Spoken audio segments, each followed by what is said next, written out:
السلام علیکم ورحمۃ اللہ وبرکاتہ. نحمده ونستعینه ونستغفره ونؤمن به ونتوکل علیہ ونعوذ باللہ من شرور انفسنا ومن سیئات اعمالنا من يهده الله فلا مضل له ومن يضلله فلا هادي له ونشهد أن لا إله إلا الله وحده لا شريك له ونشهد أن سيدنا مولانا محمدا عبده ورسوله. أما بعد فأعوذ بالله من الشيطان الرجيم. بسم الله الرحمن الرحيم. إنا أردنا الأمانة على السماوات والأرض والجبال فأبينا أن يحملنها وأشفقنا منها وحملها الإنسان إنه كان ظلوما جهولا. صدق الله العلي العظيم وصدق رسوله النبي الأمين المتين الكريم ونحن على ذلك لمن الشاهدين والشاكرين والحمد لله رب العالمين. إن الله وملائكته يصلون على النبي يا أيها الذين آمنوا صلوا عليه وسلموا تسليما. اللهم صل على سيدنا ومولانا محمد وعلى آل سيدنا ومولانا محمد وبارك وسلم صلاة وسلاما عليك يا رسول الله وعلى آلك وأصحابك يا نور الله صلى الله تعالى عليك وسلم. غوث اعظم بمنی بے سر و ساما مدد قبلہ دین مدد کعبہ ایمان مدد بگردہ بے بلا افتادہ کشتی ضعیفانو شکستہ راتو پشتی بحق خواجہ عثمان ہارون. مدد کن یا معین الدین چشتی مدد کن یا معین الدین چشتی مدد کن یا معین الدین چشتی. سرورا شاہا کریمہ دستگیرہ اشرفا حرمت روح پیمبر یک نظر کن سوئے ماں. اے اشرف زمانہ زمانی مدد نما درہائے بستراز کلید کرم کشا. حاضرین گرامی قدر، میں نے 22ویں پارے میں سورہ احزاب کی 72ویں آیت کی تلاوت کا شرف حاصل کیا. یہ آیت بڑی اہمیت رکھتی ہے اور اس میں شریعت کی بڑی اہم باتوں کا ذکر ہے. اللہ ارشاد فرماتا ہے انا اردنا الامانۃ علی السماوات والارض والجبال. ہم نے امانتوں کو پیش کیا آسمانوں پر، زمین پر، پہاڑوں پر. فابینا ان یحملنها، تو ان تمام نے ان امانتوں کو برداشت کرنے اور اٹھانے سے انکار کر دیا. وحملها الانسان، اور انسان نے یہ امانت کو اٹھانا قبول کر لیا. انہ کان ظلوما جہولا، بے شک انسان خود کو بڑی سختی میں ڈالنے والا اور بڑا نادان ہے. یہ آیت پاک کے اندر اللہ نے یہ بیان فرمایا کہ امانتوں کو ہم نے آسمانوں پر پیش کیا تو آسمان نے انکار کر دیا، ہم نہیں اٹھا سکتے. چاند اٹھا لیں گے، سورج اٹھا لیں گے، کہکشاں اٹھا لیں گے، سیارے اٹھا لیں گے، ساری دنیا کی بھاری بھرکم بوجھ اور وزنی چیزیں سب کچھ اٹھا لیں گے، لیکن امانت نہیں برداشت کر سکتے، کہیں خیانت نہ ہو جائے. کیا بات ہے. اور زمینوں کو اللہ تعالیٰ نے پیش کیا، لو امانت قبول کرو، تو زمینوں میں نے بھی انکار کر دیا. حالانکہ زمین پر دریا ہے، پہاڑ ہے، سمندر ہے، ندی ہے، نالے ہے، ساری دنیا کا بوجھ دنیا کے اوپر ہے، لیکن اتنا سب کچھ اٹھا لینے کے بعد بھی اس دنیا نے امانت کو اٹھانا گوارا نہیں کیا. ہو سکتا ہے کہیں کوئی تھوڑی بہت خیانت ہو جائے تو پکڑ میں آ جائیں گے. زمین نے بھی انکار کر دیا. پہاڑوں کو پیش کیا گیا، تم امانت قبول کرو. پہاڑوں نے بھی امانت قبول کرنے سے انکار کر دیا. جو دنیا میں طاقت، پاور، قوت کے متعلق ایک ضرب المثل ہے، پہاڑوں کی طاقت اور ان کے استقامت کی مثال پیش کی جاتی ہے، لیکن پہاڑوں بھی لرزہ بر اندام ہو گئے، لرز گئے، ان کے پیروں کے نیچے سے زمین کھسک گئی، امانت ہم نہیں قبول کرتے، نہیں قبول کرتے۔ اللہ کی بارگاہ میں سب عاجز ہو گئے، نہ آسمان نے بیڑا اٹھایا، نہ زمین نے، نہ پہاڑوں نے، انسان نے قبول کر لیا امانتوں کو۔ آخر یہ امانت ہے کیا؟ حضرت راس المفسرین حضرت عبداللہ ابن عباس، جن کے بارے میں حضور پاک صلی اللہ علیہ وسلم نے ان کو سینے سے لگا کر خدا سے دعا کی تھی، اللہم علمہ الکتاب، اے اللہ یہ میرے ابن عباس کو کتاب کا علم عطا فرما، یعنی قرآن پاک کی تفسیر کا بادشاہ بنا دے۔ تو حضرت عبداللہ ابن عباس صحابہ میں کم عمر ہونے کے باوجود تمام صحابہ میں بلکہ پوری دنیا اور ساری کائنات میں راس المفسرین یعنی قرآن کی تفسیر کرنے والوں کے سردار کہلاتے ہیں۔ انہوں نے فرمایا کہ یہ امانت سے مراد کیا ہے؟ امانت سے مراد انہوں نے فرمایا کہ یہ فرائض اور واجبات اور تمام احکام شرع ہے۔ جتنے بھی فرائض ہے، نماز، روزہ، حج، زکوٰۃ، جتنے بھی واجبات ہے، یہ اس تمام کو امانت فرمایا گیا، اور اللہ نے آسمانوں پر، زمینوں پر، پہاڑوں پر نمازیں فرض کرنا چاہا، روزے فرض کرنا چاہا، حج و زکوٰۃ جیسے فرائض و واجبات لاگو کرنا چاہا، تو وہ سب تھرا گئے، یا اللہ ہم یہ نہیں اٹھا سکتے، بھلے ہی آسمان کو اٹھا لیں گے لیکن یہ نہیں اٹھا سکتے۔ ابینا واشفقنا منہا، یہ سب نے انکار کر دیا، واشفقنا منہا، اور سب ڈر گئے۔ کاہے سے ڈر گئے؟ کہ کہیں کوئی کوتاہی نہ ہو جائے، کہیں کچھ کمی نہ رہ جائے۔ دوسرا قول ہے اس امانت کے مطلب کے بارے میں، تو وہ ہے حضرت عبداللہ ابن مسعود رضی اللہ تعالیٰ عنہ کا۔ انہوں نے فرمایا کہ امانت سے مراد وہی نماز، روزہ، حج، زکوٰۃ اور تمام اوامر و نواہی ہے کہ جن باتوں کا حکم اللہ تعالیٰ نے عطا فرمایا، جن باتوں سے منع فرمایا، خاص طور پر کم ناپ تول کرنا، دغا بازی، جھوٹ بولنا، یہ سب سے باز رہنا بھی ایک طور پر امانت ہے۔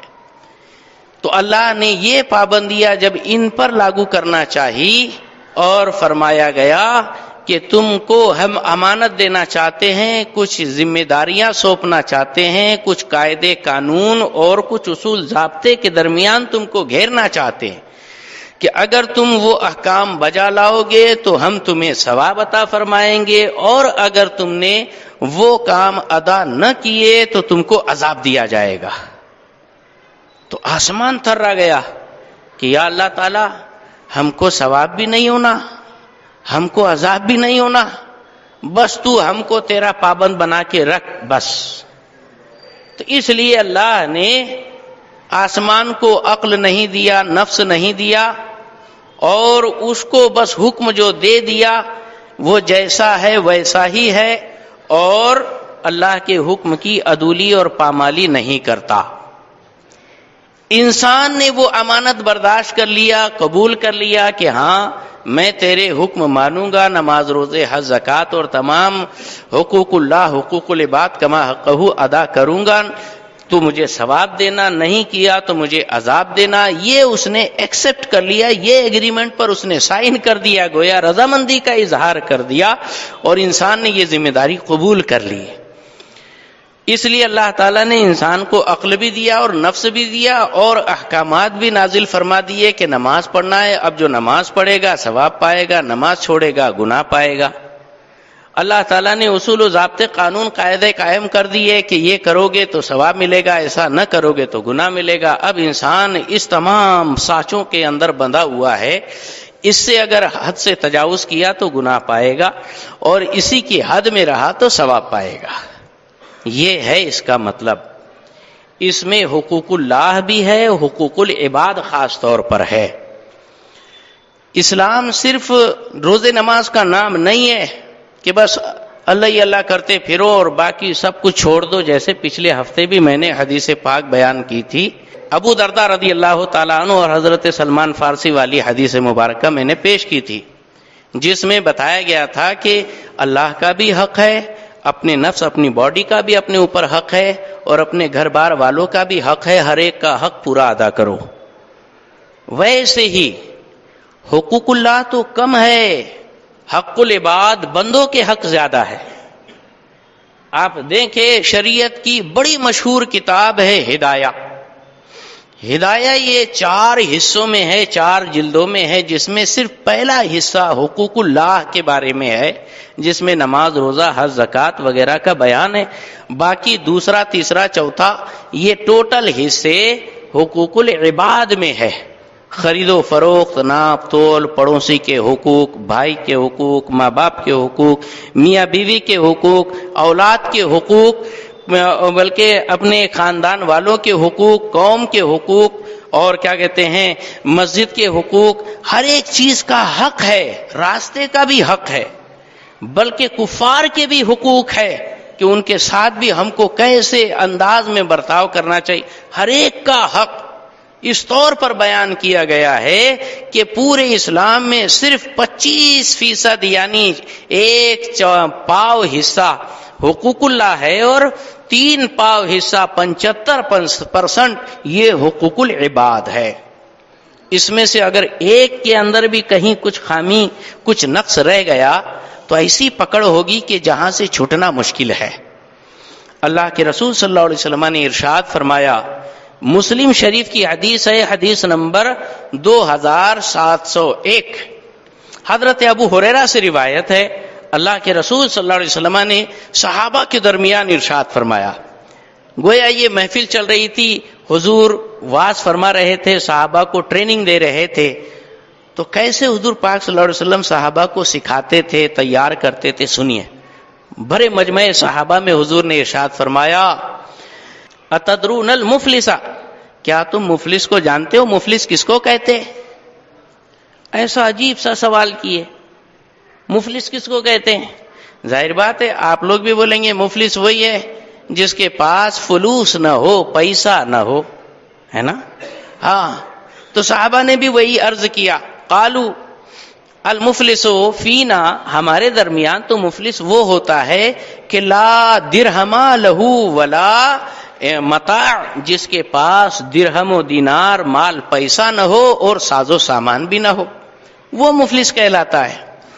حضور پاک صلی اللہ علیہ وسلم نے ارشاد فرمایا کہ نہ یہ صحیح معنوں میں مفلس نہیں ہے، کسی کے پاس گھر نہ ہو، گاڑی نہ ہو، بنگلہ نہ ہو، کپڑے نہ ہو، لتے نہ ہو، سامان نہ ہو، پیسہ نہ ہو، روپیہ نہ ہو، وہ مفلس نہیں ہے۔ حقیقت میں مفلس تو وہ ہوگا کہ حضور فرماتے قیامت کا دن ہوگا اور ایک شخص آنے والا آئے گا ڈھیر ساری نمازیں لے کر، ڈھیر سارے روزے اور تمام فرائض و واجبات ادا کیا ہوگا، بہت سارے ثواب اور نیکیوں کا انبار اور ڈھیر لے کر آئے گا، لیکن دکھنے میں جتنا پکا حاجی، نمازی اور ایسا شان والا دکھ رہا ہے، اس کے کرتوت ایسے ہوگے کہ وہ دنیا میں کسی کو گالی دے کر آیا ہوگا، کسی کا حق مار کر آیا ہوگا، کسی کو قتل کر کے آیا ہوگا، کسی کو مار دھاڑ کر کے آیا ہوگا، کسی پر تہمت لگا کر آیا ہوگا،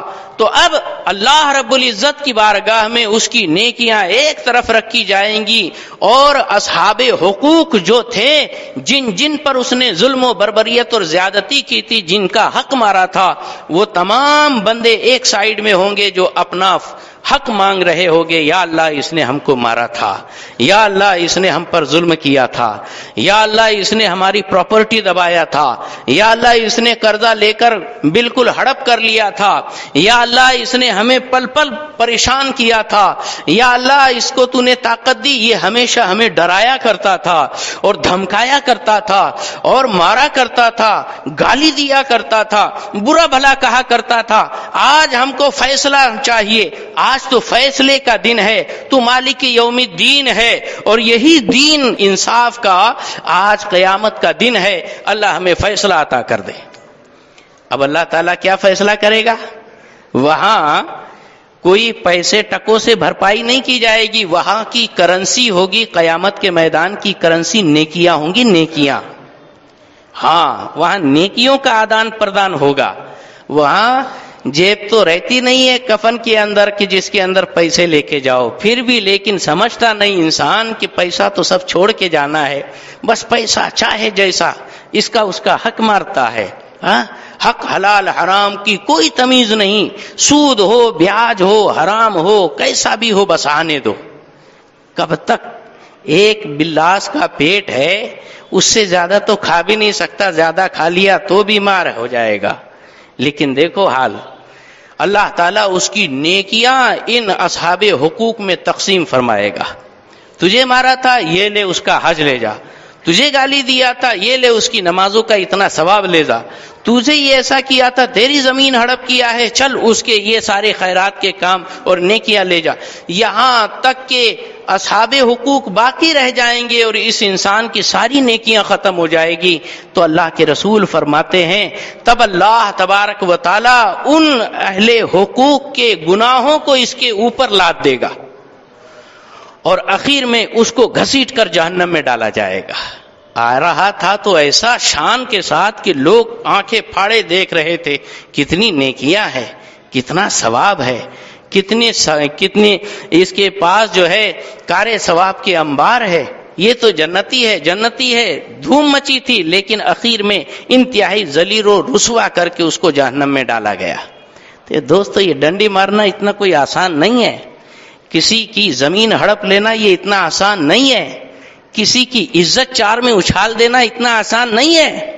آج تمہاری چل رہی ہے تو زیادہ مت چلاؤ، اللہ تعالیٰ چلنے کے بھی لائق نہیں چھوڑے گا. ہاں پیر رگڑ رگڑ کے انسان موت مانگتا ہے لیکن موت نہیں دی جاتی. اللہ اکبر، اللہ کی پکڑ سے ڈرو. اللہ اکبر.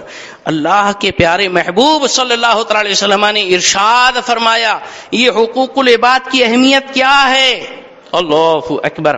آقا حضور پاک صلی اللہ تعالی علیہ وسلم نے ارشاد فرمایا کہ سنو، تین چیزیں ہیں. آیت المنافق ثلاث، منافق کی نشانی تین چیزیں ہیں. تین چیزیں جس میں پالی جائے وہ پکا منافق، اوریجنل منافق، خالص منافق، اصلی منافق، نسلی منافق. کیا؟ اذا حدث کذب، جب بولے تو جھوٹ بولے. آج جھوٹ کتنا عام ہے، پل پل پہ جھوٹ. یہ موبائل تو اور بھی شیطان کا آلہ بن گیا. بازو کی گلی میں رہے گا، بولے گا نہیں میں تو ناسک میں نہیں، میں تو آؤٹ آف ہے، اور گھوم کے سامنے آمنے ہو جاتا، ارے رہے کیا ایسی بولا تھا یار، میں تو مذاق کر رہا تھا. ہاں جھوٹ، اتنا جھوٹ. اللہ اکبر. یہ جھوٹ بولنا کوئی آسان چیز نہیں. اللہ تعالیٰ نے تو سراسر ارشاد فرمایا لعنت اللہ علی الکاذبین، اللہ کی لعنت ہے جھوٹوں پر.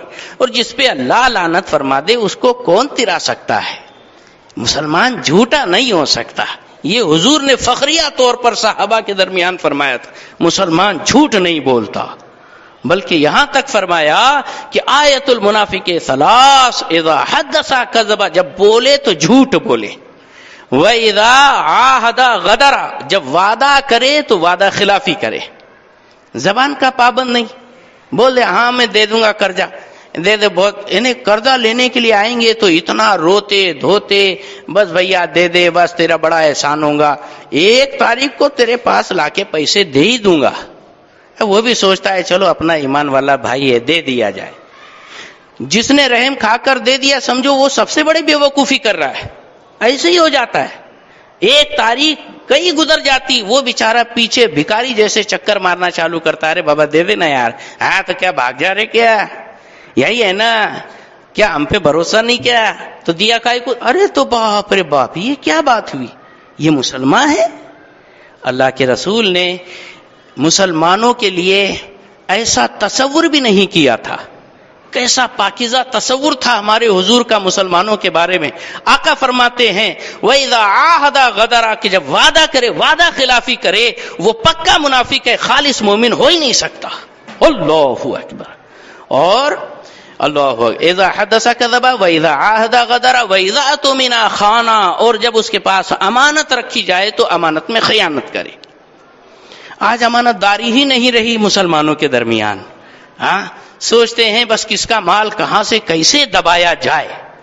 ہاں کہیں پلاٹ خالی دکھا فوراً اس کے اوپر حق جمانا چالو, کہیں یہ خالی دکھا فوراً اس کے اوپر حق. ارے سب تیرے واسطے اللہ نے پیدا کیا ہے, قاعدے قانون کس کے واسطے رکھے ہیں؟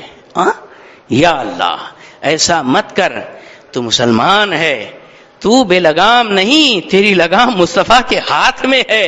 اور مصطفیٰ صلی اللہ علیہ وسلم یہ اللہ رب العزت کے قبض و اختیار سے حکم ارشاد فرماتے ہیں, لہذا ہمیں کرنی ہے شہنشاہ بتا کی رضا جوئی. وہ اپنے ہو گئے تو رحمت پروردگار اپنی امانت دار بنو. وَإِذَا اؤْتُمِنَا خَانَ, اور جب امانت دی جائے تو اس میں خیانت کرے. ایسا انسان یہ 3 عادتوں والا پکا اصلی اوریجنل کھرا اور بالکل اصلی منافق ہے, یہ حضور نے فرمایا. یہ حدیث مبارکہ بخاری میں 33 نمبر پر ہے اور مسلم شریف میں 59 نمبر پر ہے.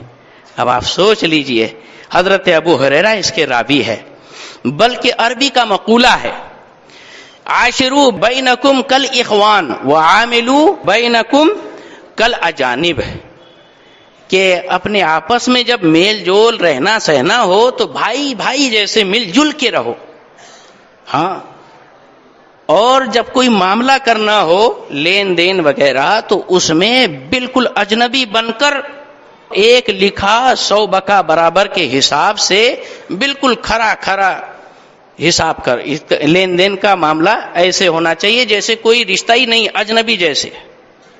یہ عربی کا مقولہ ہے, کچھ لوگ اس کو حدیث کہہ دیتے لیکن یہ حدیث نہیں ہے.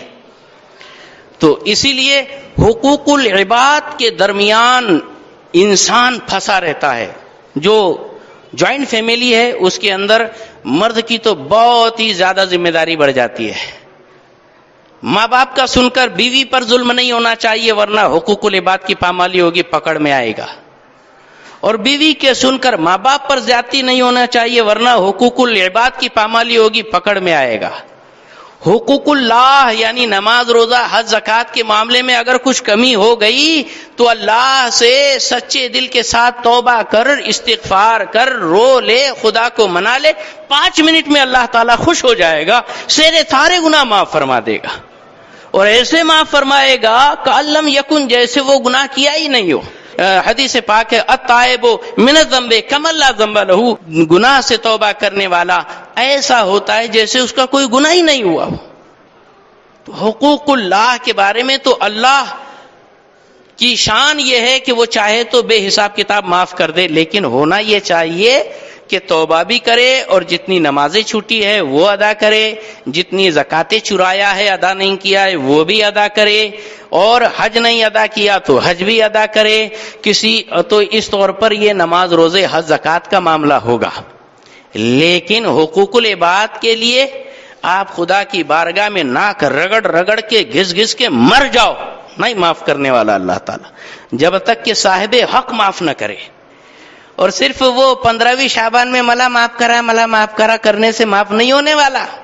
یہ ایک صرف رواج بنا لیا ہے, جب تک کہ اس کا حق ادا نہ کرے. بھائی کا اگر حق دبایا ہے بھائی کا پورا حق ادا کرے, کسی کی رقم دبا کر بیٹھا ہے اس کی رقم ادا کرے اور پھر معافی مانگے کہ مجھ سے غلطی ہو گئی, اتنے دن تک تمہارے پیسے میں نے ناحق دبا کے رکھا, مجھے معاف کر دے اللہ واسطے, میں نے صرف اللہ واسطے تیرے پاس جا کر رقم دیا ہے ورنہ تو میرے سے وصول بھی نہیں کر پا رہا تھا. آج میں کان پکڑتا ہوں, آئندہ سے میری طرف سے تجھے کوئی تکلیف نہ. یہ ہے سچی معافی مانگنا. واٹس ایپ پہ چھوڑ دیتے, آج بولے تو 15ویں شعبان ہے سب معاف کرو. ایسے تھوک بھاؤ میں ہول سیل معافی ملنے والی ہے کیا؟ ہاں, یہ معافی نہیں ہے.